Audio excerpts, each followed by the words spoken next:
بسم اللہ الرحمن الرحیم۔ پیارے ناظرین السلام علیکم۔ رزق کے پیچھے اپنا ایمان خراب مت کرو، کیونکہ روزی انسان کو ایسے تلاش کرتی ہے جیسے مرنے والے کو موت۔ حضرت علی۔ جب اللہ کسی کو پسند کرتا ہے تو اسے خوب آزماتا ہے، بس تم صبر کرنا، کیونکہ صبر کرنے والوں کی منزل جنت ہے۔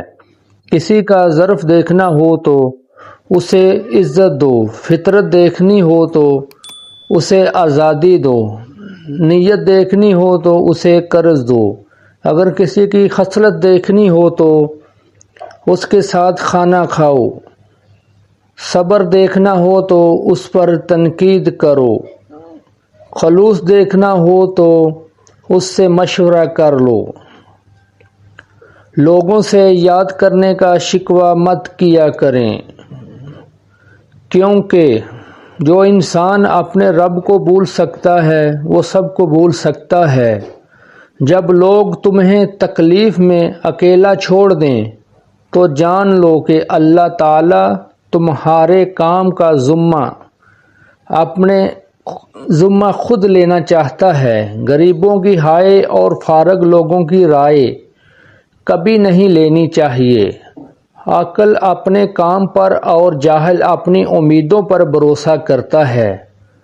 عاقل کمال چاہتا ہے اور جاہل مال چاہتا ہے۔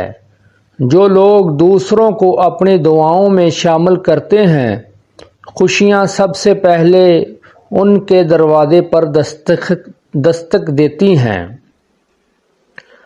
اچھا سوچیے اور اچھا بولیے، کیونکہ بدگمانی اور بد زبانی دو ایسے عیب ہیں جو انسان کے ہر کمال کو زوال میں بدل دیتے ہیں۔ کسی کا دل مت دکھاؤ، چاہے وہ معاف بھی کر دے پر بھولے گا نہیں۔ حضرت علی نے فرمایا، زندگی کے 3 اصول بنا لو، اس سے ضرور معافی مانگو جسے تم چاہتے ہو، اسے کبھی مت چھوڑو جو تمہیں چاہتا ہے، اس سے کبھی کچھ نہ چھپاؤ جو تم پر اعتبار کرے، اور جو شخص تم پر غصہ کرے مگر پھر بھی تعلق نہ ختم کرے، وہ برے وقت میں تمہارا سچا ساتھی ہے۔ پیارے ناظرین، طنز وہ تیر ہے جو شہد میں بھگو کر بھی مارا جائے پھر بھی اس کی کڑواہٹ اور چبھن کم نہیں ہوتی۔ بے فکر ہو جاؤ، اللہ مخلص لوگوں کے ساتھ کبھی ناانصافی نہیں کرتا۔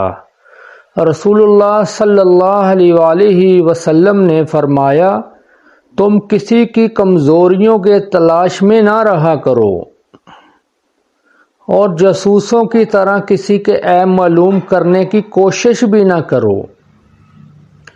مسلمان کی ناحق بے عزتی کرنا سود کھانے سے بھی بڑا گناہ ہے۔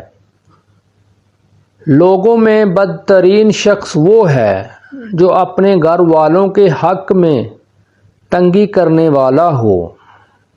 پیارے ناظرین، جو آدمی غصے کو پی جاتا ہے وہ غصہ کرنے پر قادر بھی ہوتا ہے۔ اللہ اس کے دل کو ایمان سے بھر دیتا ہے۔ اگر تم گناہ کرو یہاں تک کہ تمہارے گناہ آسمان تک پہنچ جائیں، پھر تم توبہ کرو تو اللہ تمہیں ضرور معاف کرے گا۔ پیارے ناظرین، 4 چیزوں سے نور پیدا ہوتا ہے: خالی پیٹ رہنے سے، گناہوں پر ندامت کر کے رونے سے، اچھے لوگوں کی صحبت سے، امیدوں کو مختصر کرنے سے۔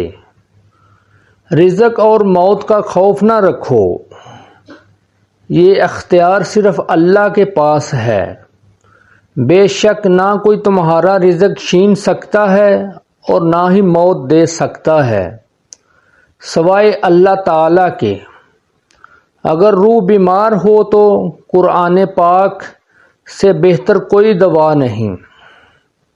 جتنا لوگ تنگ دستی سے ڈرتے ہیں، اتنا اگر وہ دوزخ سے ڈریں تو بچ جائیں، اور جتنا لوگ جنت کی فکر کرتے ہیں، اگر ایمان کی کریں تو وہ دونوں کو پا لیں۔ اگر نماز پڑھنے والے کو علم ہو جائے کہ کیسی رحمتوں نے اسے گھیر رکھا ہے تو وہ کبھی سجدے سے سر نہ اٹھائے۔ پیارے ناظرین، دنیا کا امیر شخص وہ ہے جس کے دوست مخلص ہوں۔ حضرت علی علیہ السلام۔ کسی کے منہ پر بے عزتی کرنا اسے قتل کر دینے کے برابر ہے۔ اس سوچ کے ساتھ زندگی میں آگے بڑھو کہ اللہ تعالیٰ نے یقیناً بہترین ہی سوچا ہوگا۔ پیارے ناظرین، جو دل دوسروں کی تکلیف دیکھ کر بے چین ہو جائے تو جان لو کہ اس دل میں اللہ رہتا ہے۔ اگر انسان کو تکبر کے بارے میں اللہ کی ناراضگی کا علم ہو جائے تو بندہ صرف فقیروں اور غریبوں سے ملے اور مٹی پر بیٹھا رہے۔ پیارے ناظرین، مدد کرنا ایک مہنگا تحفہ ہے، اس لیے سب سے اس کی توقع نہیں کرنی چاہیے، کیونکہ بہت کم لوگ دل کے امیر ہوتے ہیں۔ اگر دل کو چھو گئی ہو یہ بات تو لائک، شیئر اور سبسکرائب سے اپنی محبت کا اظہار کریں۔ آپ کی ایک سپورٹ ہمیں اور بھی بہتر بنانے میں مدد دیتی ہے۔ پیارے ناظرین، ویڈیو پوری دیکھنے کا